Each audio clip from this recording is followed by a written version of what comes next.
saying about the informal sector worker crisis.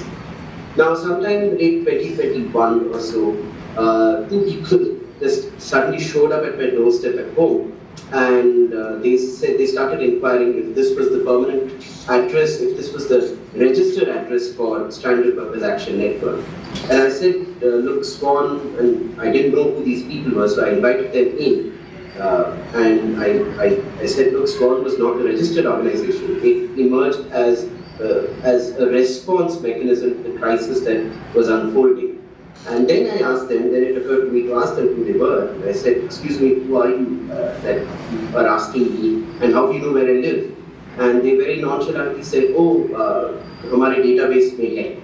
So, and then I said, अच्छा, कौन है? Who are you? And then they said, we are from that department of the government which looks after NGOs, and that's the term they used.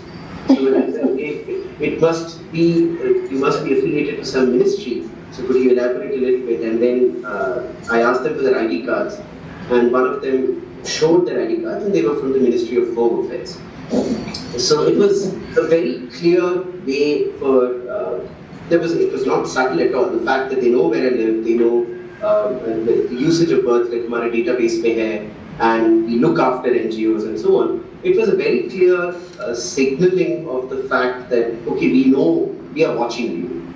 Now, that is a kind of chilling precedent that I think they are trying to do, is to say that no matter what kind of work you do, if you're critical of government actions, if you're doing anything in any form of public engagement or research or writing or participating in public forums, where you're critical of government actions, then we're watching you. I think that messaging was very, very clear. There was nothing subtle about it at all.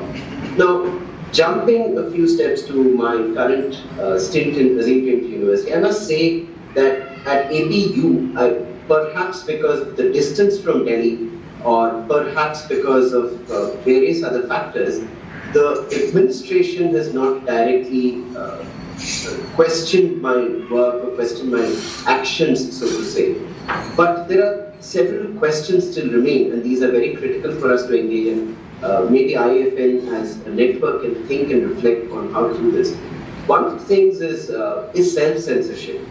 So subsequently, what I have been doing myself is trying to gauge what is okay to say, what is not okay to say. And this kind of self-censorship is constantly there in my mind, which earlier I would not do.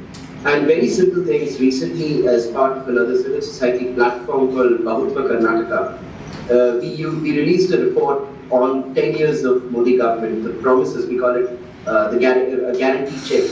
And what we did was, using government's own data from the periodic info survey, we tried to look at how wages have stagnated over the last decade, the rise in inequality, and also unemployment. These were the three themes.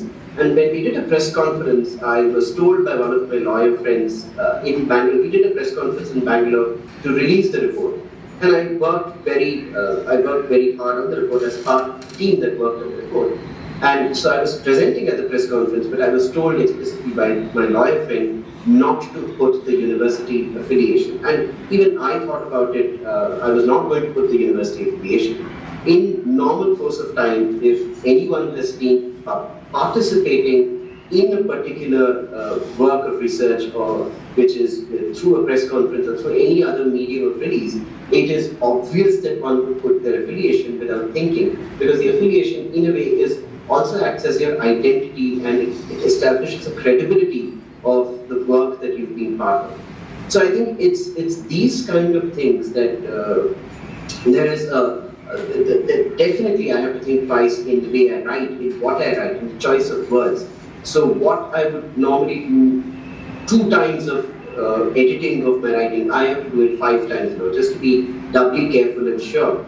Because as I was speaking to a group of students just yesterday, that if today there was a petition on Kashmir floated by a group of students in APU, it is unlikely that I would sign, because the directive, indirect directive, I won't say directive, but the kind of conversation is, it's a choice of saving the institution versus saving a faculty, an individual faculty member. And of course, all of it is is happening because there is no security of freedom of speech, security of employment vis-a-vis when there is a question of freedom of speech and expression. So I think I would like to wrap up the entire thing by saying that I'll just add one more example from the recent experience of mine.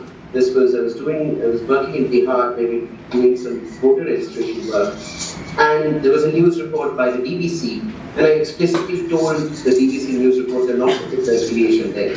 And it's something that I do automatically, not because I want to I want to stop the work I'm doing, but it's just that I want to be cautious not to bring the university as one of my important identities of what I'm doing. I think that's the kind of thing. So I think what is at stake is the question of citizenship at large. I feel that this is something I wrote about recently as well. The need is for us to think of being a citizen as a verb, where we are doing and practicing the act of citizenship. But I think the state is conditioning us in subtle ways, like Farida said earlier, or in more brazen ways. In many other scenarios, that we are being reduced to being passive and abstract nouns. And I think it's important for initiatives like IAFN to really increase the ambit of the kind of work we do and try to see how we can set up mechanisms of solidarity across campuses. Because one of the things in private universities which is very difficult to do is to establish a solidarity platform for faculty members. Because no matter how good or robust a solidarity platform for faculty members is within a university, at a time of crisis, I'm pretty sure an individual faculty member would be sacrificed at the cost of saving the institution. I think I'll stop here. Thank you so much. Thank you so much, Rajendran. Thanks a lot. We started with the most sort of severe and acute